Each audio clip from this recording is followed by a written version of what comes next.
इस वक्त की सबसे बड़ी खबर के साथ सबसे पहले बात करेंगे मुंबई के मालेगांव ब्लास्ट केस में, जहां आज एनआईए का फैसला आ चुका है। 17 साल बाद साध्वी प्रज्ञा ठाकुर ब्लास्ट केस में बरी कर दी गई। आरोप लगे थे पूर्व सांसद साध्वी प्रज्ञा ठाकुर पर।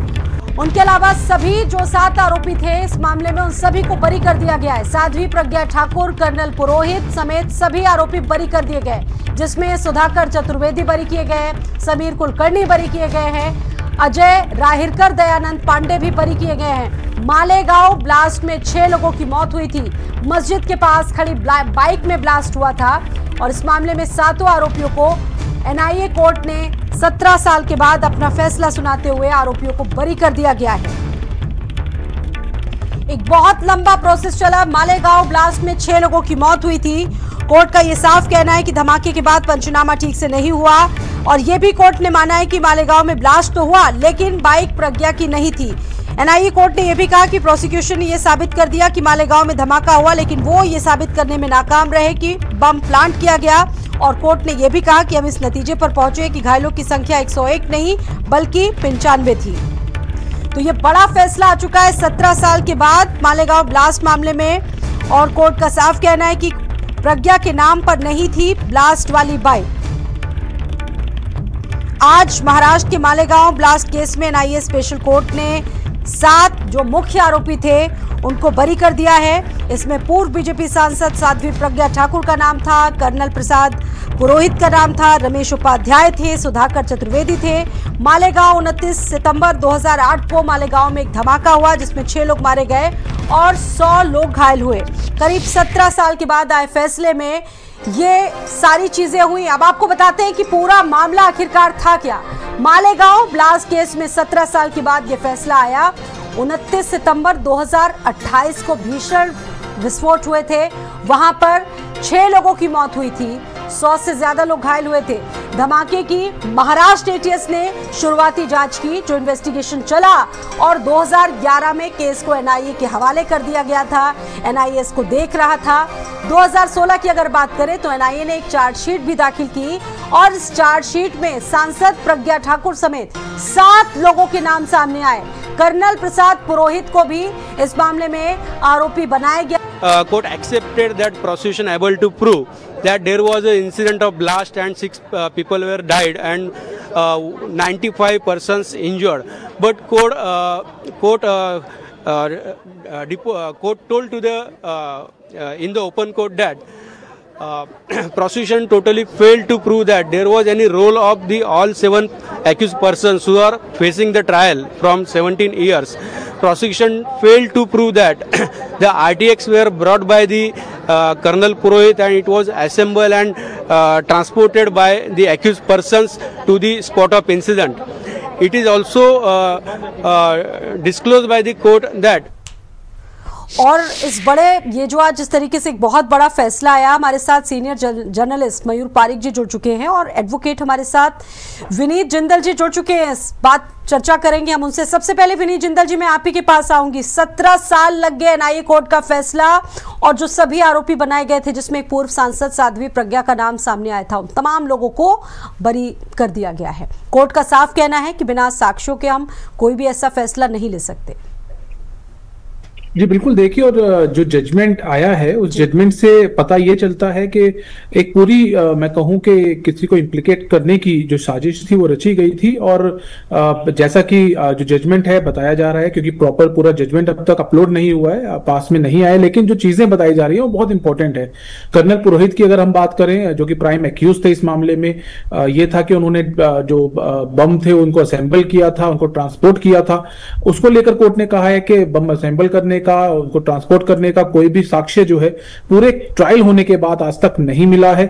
बहुत बड़ी बात यह है कि आरडीएक्स की जो बात की गई थी, आरडीएक्स जो है वो मोटरसाइकिल जो कि साध्वी प्रज्ञा ठाकुर की बताई जा रही थी उसको प्रूव नहीं कर पाए। आरडीएक्स जो मोटरसाइकिल थी उसके ऊपर नहीं मिला है। जो मोटरसाइकिल थी वो प्रज्ञा ठाकुर की थी, ये तक प्रूव नहीं हो पाया है। तो कहीं ना कहीं मुझे लगता है कि कुछ लोगों की एक मंशा जो थी इस पूरे मामले में, चाहे वो प्रज्ञा ठाकुर हो, चाहे वो कर्नल पुरोहित हो, चाहे चाहे और जो लोग हैं, कहीं ना कहीं उनको वो फंसाने की किसी तरीके की कोई साजिश शायद रची गई थी। बहुत बड़ा एक जो चीज जो इसमें मैंने जो अभी जो चीजें आ रही हैं उसमें देखा है कि अभिनव भारत जिस ऑर्गेनाइजेशन की इस पूरे मामले में बात की जा रही थी, उसकी फंडिंग की जो बात पूरी चार्जशीट में की गई थी, उसको लेकर भी कोई लिंक स्टैब्लिश नहीं हो पाया। यह बहुत बड़ी बात है और इस बात से ये पता चलता है साफ साफ कि कहीं ना कहीं गलत साक्ष्य जो है देकर एक गलत एफआईआर जो है दर्ज की गई और इन लोगों को कहीं ना कहीं फंसाने की जो साजिश थी वो की गई थी।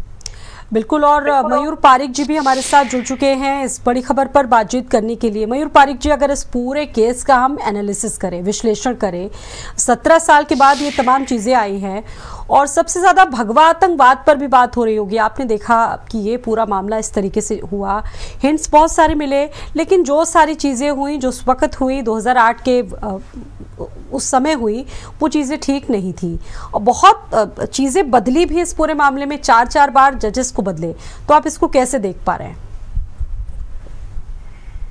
देखिए, अभी सबसे बड़ा सवाल जो बनता है वो न्यायिक प्रक्रिया पर और जो इन्वेस्टिगेशन एजेंसीज हैं उन पर बनता है। आरोप प्रत्यारोप तो हो रहे हैं और आने वाले दिनों में होंगे, लेकिन हमने ये केस में देखा कि अगर सभी कोई एक्विट हैं तो आखिर वो ब्लास्ट किसने किया, इसका जवाब कौन देगा। यही बिल्कुल हमने एक सप्ताह के पहले भी देखा, जब Mumbai serial train blast case में इन्हीं सिमिलर आधार पे पंचनामा ठीक से नहीं हुआ, पहचान ठीक से नहीं हुई, एविडेंस नॉन क्रेडिबल है, 19 साल उस केस में भी लग गए और सारे के सारे अक्यूज्ड हैं जो थे उन सभी को बाइज्जत बरी कर दिया गया।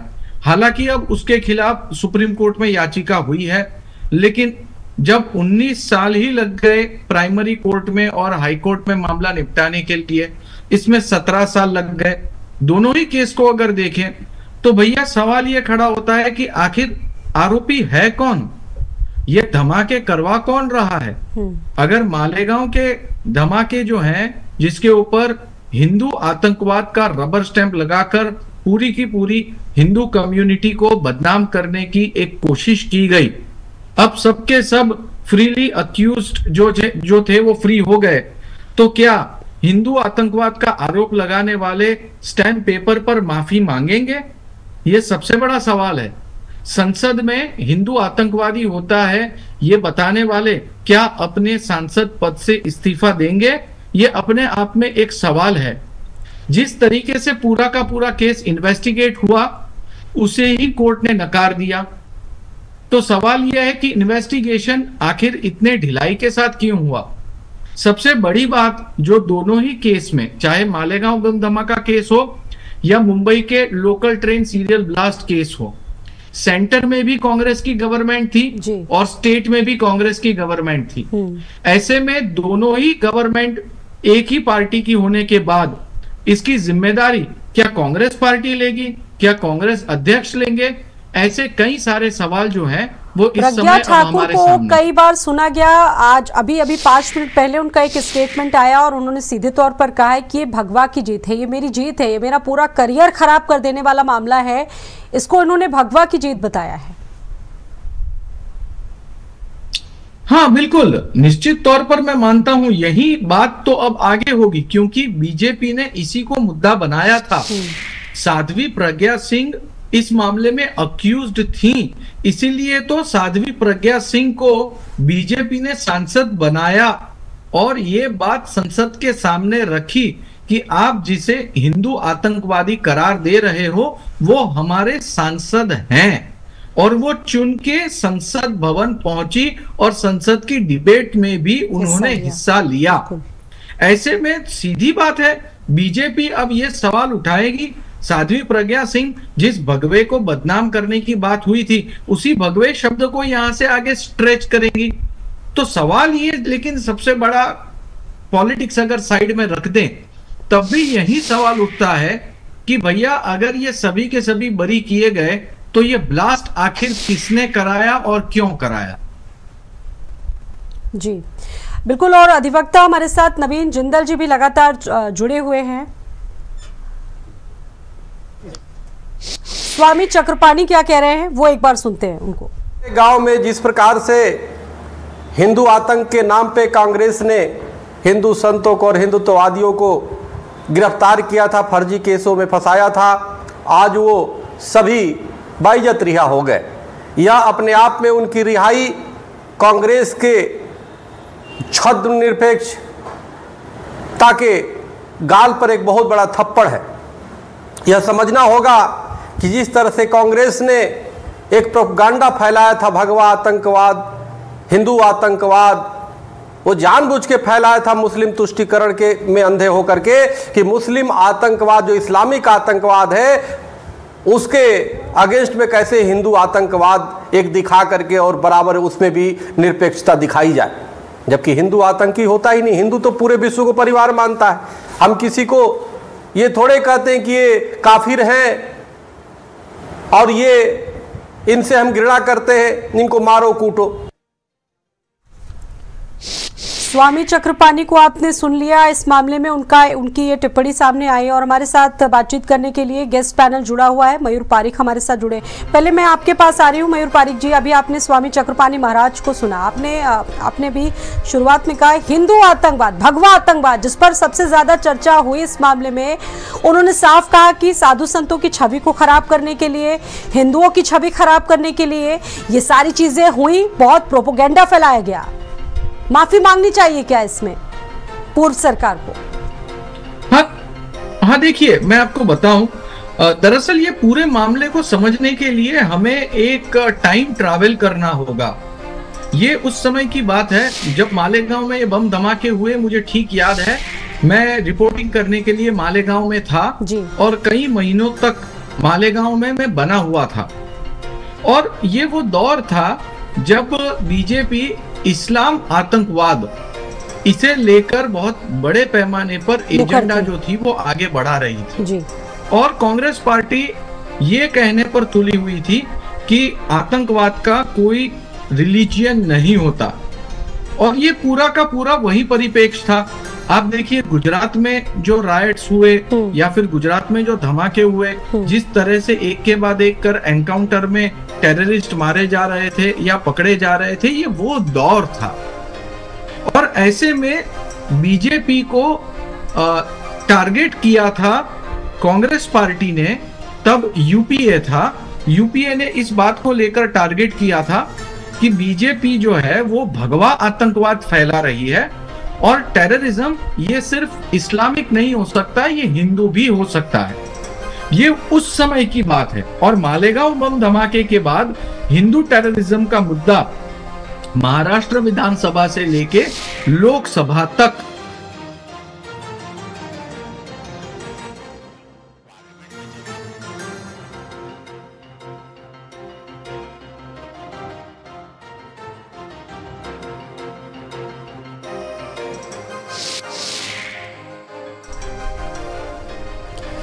अभी रवि किशन की आवाज प्रॉपर आ नहीं पा रही है, तो ये एक बहुत बड़ी खबर है। मालेगांव ब्लास्ट केस में एनआईए कोर्ट का फैसला आ चुका है। 7 आरोपी बरी कर दिए गए हैं। एनआईए कोर्ट ने इन 7 आरोपियों को बरी कर दिया है। पलटे सारे गवाह, और इस मामले में एनआईए कोर्ट ने सभी आरोपियों को बरी किया है, जिसमें बीजेपी की पूर्व सांसद साध्वी प्रज्ञा ठाकुर थी, कर्नल पुरोहित समेत 7 लोग बरी हुए। हमारे साथ एक गेस्ट पैनल जुड़ा हुआ है, बातचीत लगातार हम लोग कर रहे हैं इस मुद्दे पर। अधिवक्ता नवीन जिंदल हमारे साथ लग गए। नवीन जिंदल, अगर हम ऐसे मामलों को देख लें, बहुत लंबा प्रोसेस लग जाता है, बहुत लंबी प्रक्रिया लग जाती है जब चीज़ें सामने आ जाती हैं। कई बार तो ये होता है कि जो एक्यूज बनाए जाते हैं वो या तो दुनिया में नहीं रहते हैं। मतलब इतना बड़ा सिस्टम, आप अगर इस पूरे मामले को, सिस्टम को हम देखें, जो एक्यूज्ड हैं हम उनको भी एक बार सुन लेते हैं, उसके बाद हम वापस लौटेंगे।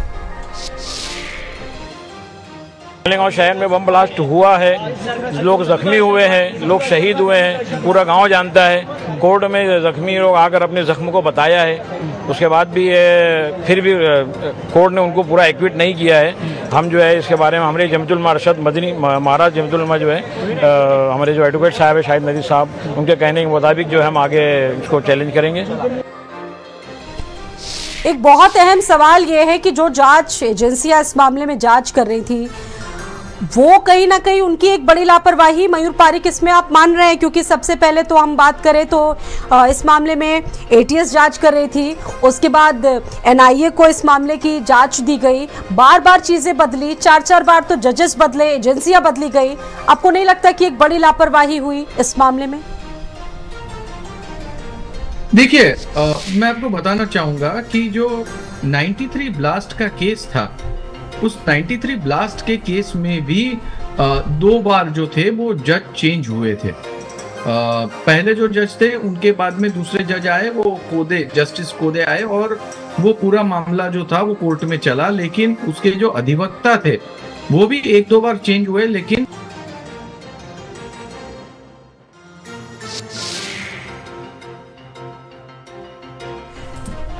तो ये जो चीजें निकलकर सामने आ रही हैं, सवाल सबसे ज्यादा इन्हीं सारी चीजों को लेकर उठ रहे हैं कि जो पूरा सिस्टम है, जांच एजेंसियां, उन पर भी सवाल उठ रहे हैं। एनआईए कोर्ट का बड़ा फैसला आ चुका है, 7 लोग इसमें बरी किए गए। साल 2008 में हुए मालेगांव ब्लास्ट में आज एनआईए कोर्ट का बहुत बड़ा फैसला आया और इसमें 7 लोगों को शामिल है। और देखिए, सबसे महत्वपूर्ण इस मामले में यह है कि कोई भी चश्मदीद गवाह अपने बयानों पर कायम नहीं रहा और इसके चलते सभी आरोपियों को बरी कर दिया गया। मालेगांव में 2008 में जो ये विस्फोट हुआ था, उस दौरान 6 लोगों की मौत हो गई थी, 100 से ज्यादा लोग जख्मी हो गए थे। साध्वी प्रज्ञा के अलावा लेफ्टिनेंट कर्नल प्रसाद पुरोहित और 7 आरोपियों पर यूएपीए यानी कि गैर कानूनी गतिविधियां रोकथाम अधिनियम के तहत एक मुकदमा चलाया गया और इस मामले में मेजर सेवानिवृत्त रमेश उपाध्याय, अजय रहेरकर, सुधाकर द्विवेदी समेत कुल 7 लोग भी आरोपी बनाए गए थे। खास बात देखिए यह है कि मालेगांव ब्लास्ट की जांच शुरुआत में महाराष्ट्र एंटी टेररिस्ट स्क्वाड को दी गई। उसके बाद एनआईए यानी कि नेशनल इन्वेस्टिगेशन एजेंसी इस पूरे मामले में जांच पड़ताल कर रही थी। एटीएस के आरोप ये थे कि वाहन मुहैया ठाकुर ने करवाया था जिसका इस्तेमाल धमाके में हुआ। एटीएस का साफ कहना था कि ये वाहन जो था वो किसी ठाकुर के नाम पर रजिस्टर्ड था। ओवैसी ने भी ट्वीट किया इस मामले में, वो एक बार देख लेते हैं।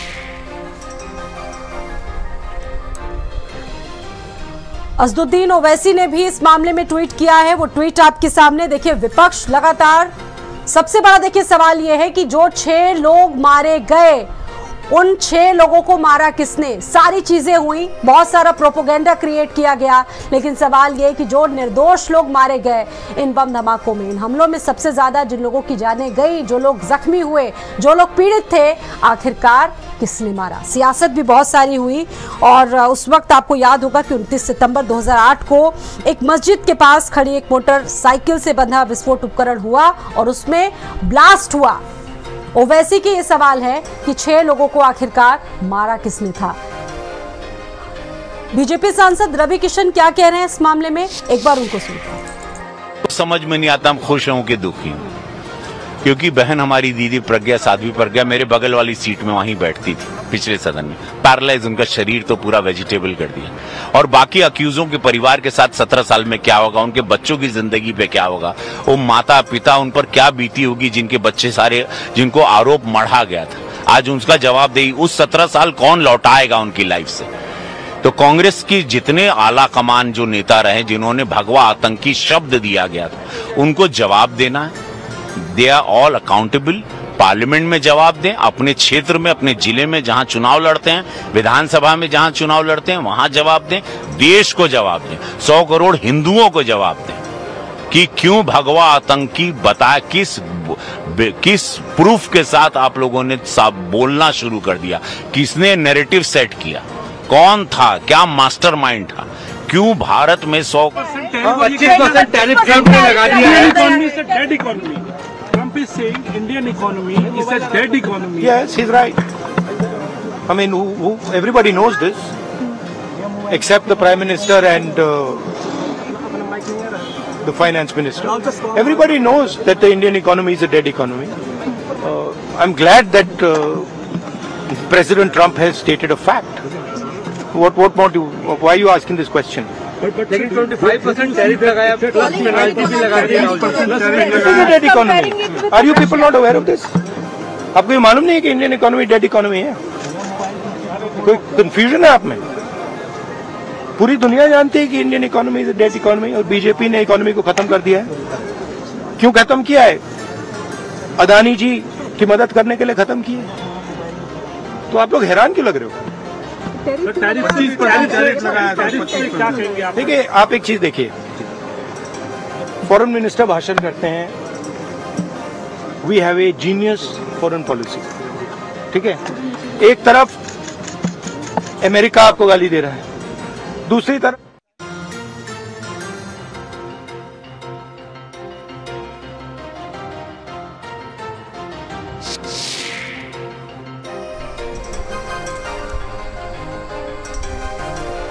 तो अभी आप राहुल गांधी को सुन रहे थे। फिलहाल हम बात कर रहे हैं बड़ी खबर की। आज एनआईए कोर्ट ने बहुत बड़ा फैसला सुनाया। मालेगांव ब्लास्ट केस में एनआईए कोर्ट का फैसला।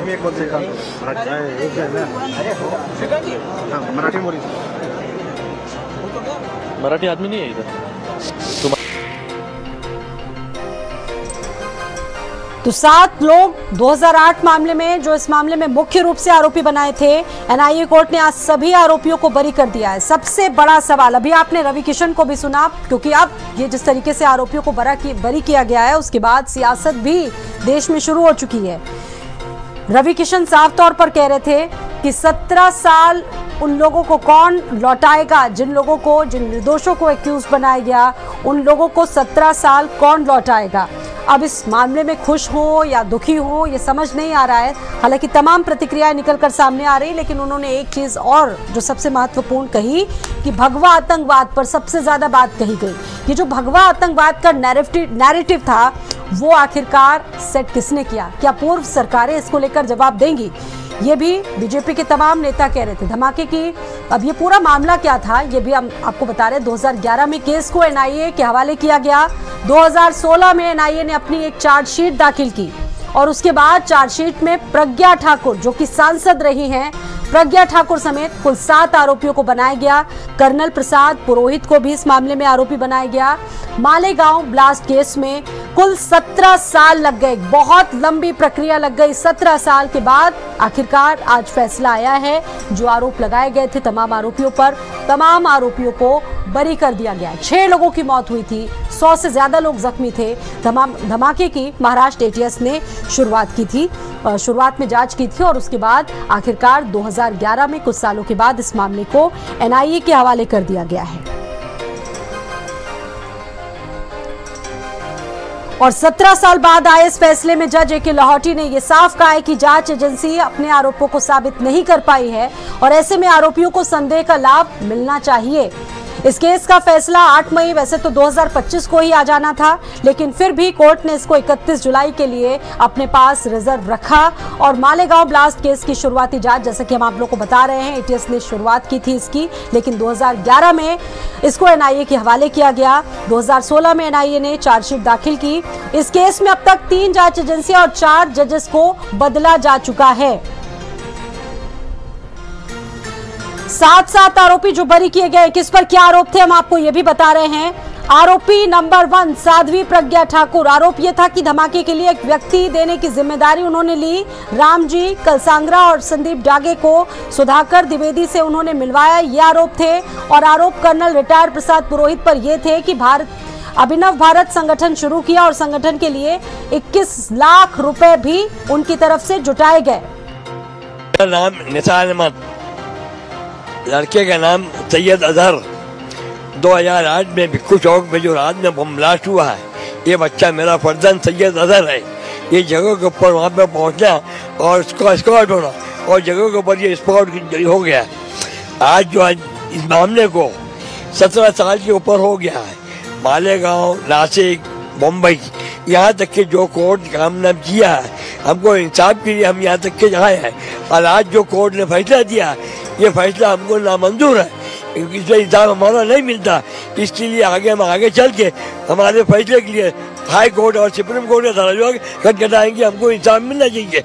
बम ब्लास्ट में जो भी भाई है, कोई भी मजहब का हो, जो स्पॉट हुआ है, उसके लिए वो हमारे भाईचारगी के साथ हमको उसके साथ इंसाफ चाहिए। इंसाफ के लिए जो हमको कोई बात नहीं है और हमारे को किसी के ऊपर फोर्स नहीं है।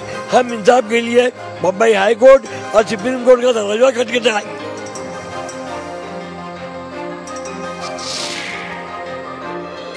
ये फैसला क्रूर कांग्रेस के शासनकाल को करारा तमाचा है। हमने इसके पूर्व में भी सतयुग, त्रेता, द्वापार में भी देखा और आज भी देखा कि सत्य को चाहे पीड़ित किया जा सकता है पर पराजित नहीं किया जा सकता। कांग्रेस के शासनकाल में किस प्रकार से जानबूझकर हमारे सनातन हिंदू धर्म की जो श्रद्धा है, आस्था है, उस भगवे को आतंकवाद से जोड़ने का दुष्कर्म कांग्रेस की सरकारों ने किया। क्या कारण था? जो साथ देने वाले थे उन पर दबाव बनाने का। क्या कारण था? जानबूझ करके आरएसएस के हमारे नेताओं पर, हिंदू धर्म के संगठन के कुछ नेताओं का उस पर नाम जानबूझकर डालने का क्या साजिश थी? इस साजिश को, षड्यंत्र को आज न्यायपालिका ने करारा तमाचा दिया।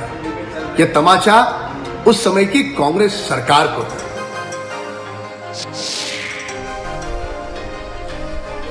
तो बीजेपी प्रवक्ता को आप सुन रहे थे, उन्होंने साफ आरोप लगाए कि क्रूर कांग्रेस के शासनकाल में ये सारी चीजें हुई और भगवा को आतंकवाद से कनेक्ट करने की कोशिश की। 2008 में हिंदू संगठनों के कई नाम जिस तरह से निकलकर सामने आए थे और ये 5 एक तरह से बड़े टर्निंग पॉइंट माने जा रहे हैं। और जिस तरीके से 2008 में हेमंत करकरे की जांच और शहादत हुई, क्योंकि तत्कालीन एटीएस चीफ हेमंत करकरे ने भी इस मामले की गहन जांच की। प्रज्ञा और श्रीकांत पुरोहित के खिलाफ उन्होंने कई सबूत उठाए, लेकिन 26/11 के हमले में हर करकरे की मौत हुई, जिसके बाद ये भी सवाल उठ रहा है कि इस मामले में इसके इन्वेस्टिगेशन पर भी हम सबके कार्यकर्ता वर्गों के ऊपर जो एक वात्सल्य की छाया थी वो अंतर्धान हुई है। उन्होंने बहुत बड़ी तपस्या की है, समिति के प्रारंभ से काम कर रही है और यहाँ 60 साल से यहाँ रहकर काम करती है और बहुत परिश्रम भी किया है। यानी उत्तर पूर्वांचल की कठिन परिस्थिति में भी उन्होंने सब प्रकार के कष्ट सहन कर वहाँ अकेली नहीं प्रयास, यानी कार्यकर्ता थी समिति, लेकिन अकेली जाकर सतत प्रवास बहुत सारे 2 महीने का शायद किया। ऐसे उनके परिश्रम का आदर्श हम लोगों के सामने। हम जब कभी यहाँ आते थे उनसे मिलते थे, इतनी आत्मीयता से सारी पूछताछ और ये सब करती थी, तो वो व्यक्तित्व हमारे आंखों के सामने से अंतर्धान हो गया।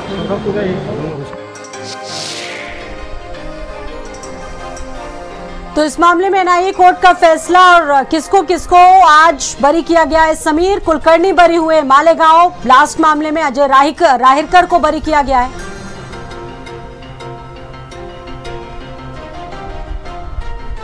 साध्वी प्रज्ञा ठाकुर बरी हुई है। कर्नल पुरोहित बरी हुए हैं मालेगांव ब्लास्ट मामले में। एनआईए कोर्ट का 17 साल के बाद फैसला आया।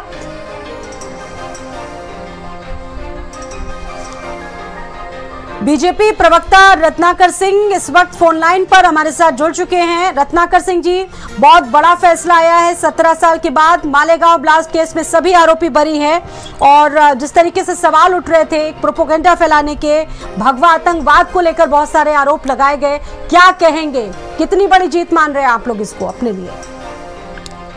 देखिए, ये पल हमारे लिए बहुत ही हर्ष का पल है, क्योंकि 17 साल तक जिस न्याय के लिए हम लोग इंतजार कर रहे थे, अंततोगत्वा जो है वो सत्य की जीत हुई है। आज सत्यमेव जयते हुआ है। निश्चित रूप से जो कांग्रेस पार्टी ने एक षड्यंत्र के तहत हिंदुत्व को भगवा आतंक का नाम दिया था, वो आज उनका खुलासा हो गया है और न्यायपालिका ने जो निर्णय दिया है उससे साफ ये जाहिर हो गया है कि इस देश में कितना भी कोई राजनीति के लिए हिंदुत्व को बदनाम कर ले, हिंदुत्व को भगवा आतंक बोले, लेकिन अंततोगत्वा जो है ये न्याय की जीत है, ये सत्य की जीत है। प्रज्ञा ठाकुर ने अभी कुछ देर पहले कहा है कि कोई भी स्वेच्छा से हमारे साथ खड़ा नहीं हुआ है। मैं जीवित इसलिए हूँ क्योंकि मैं एक सन्यासी हूँ। इसको किस तरीके से देखती है बीजेपी? नहीं, देखिए, जिस प्रकार से कांग्रेस पार्टी ने षड्यंत्र के तहत तमाम नेताओं के ऊपर, साध्वियों के ऊपर और यहाँ तक कि हमारे मुख्यमंत्री जो है योगी आदित्यनाथ जी के ऊपर भी दबाव दे करके और नाम लेने के लिए जो है आरोपियों पे दबाव बनाया था। निश्चित रूप से ये कहीं न कहीं दर्शाता है कि कांग्रेस पार्टी हिंदुत्व को बदनाम करने के लिए ये सारे षड्यंत्र रची थी। रही बात, देखिए हम लोग को पूरा भरोसा था कि जो भी आरोपी इसमें बनाए गए हैं, निश्चित रूप से जब तथ्यों की जांच होगी, एनआईए की जब जांच होगी, तो सारे सच जो है बाहर निकल कर आएंगे और सभी लोग बरी होंगे। लेकिन यही है कि न्याय थोड़ा देर में हुआ, लेकिन देर में हुआ दुरुस्त हुआ, और इस न्याय के साथ सब लोग खड़े हैं। और बहुत ही लेकिन जो लोग मारे गए थे उनकी तरफ से भी प्रतिक्रिया आ रही है। वो कह रहे हैं कि हम इससे बिल्कुल भी सहमत नहीं हैं, हम आगे दूसरी अदालतों का भी रुख करेंगे जो जिनके परिजन मारे गए। बिल्कुल, ये लोकतंत्र में आप स्वच्छंद हैं ऊपरी अदालतों के ऊपर जाकर के अपनी गुहार लगाने का, लेकिन अंततोगत्वा जो जांच हुआ, जो जांच में तथ्य सामने आए हैं, उस पे भी तो न्यायालय ने ही मुहर लगाया है ना।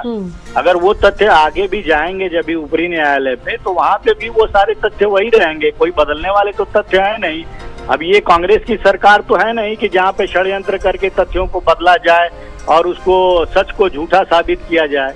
ये भारतीय जनता पार्टी की सरकार है और यहाँ पे सच की ही विजय होती है, और सच्चाई जो रहेगी चाहे जो भी हो। हम इसको किसी धर्म, जाति, प्रांत से जोड़कर नहीं देखते हैं। हम ये देखते हैं कि कांग्रेस पार्टी ने जो भी षड्यंत्र किया था, जिस हिंदुत्व को बदनाम करने का काम किया था, आज वो शुक्रिया आपका रत्नाकर जी जुड़ने के लिए, बातचीत करने के लिए। तो बहुत बड़ा फैसला जा चुका है। एनआईए कोर्ट ने 17 साल के बाद बड़ा फैसला सुनाया है मालेगांव ब्लास्ट मामले। बढ़ते अगली खबर की तरफ। लखनऊ में मुख्य सचिव को लेकर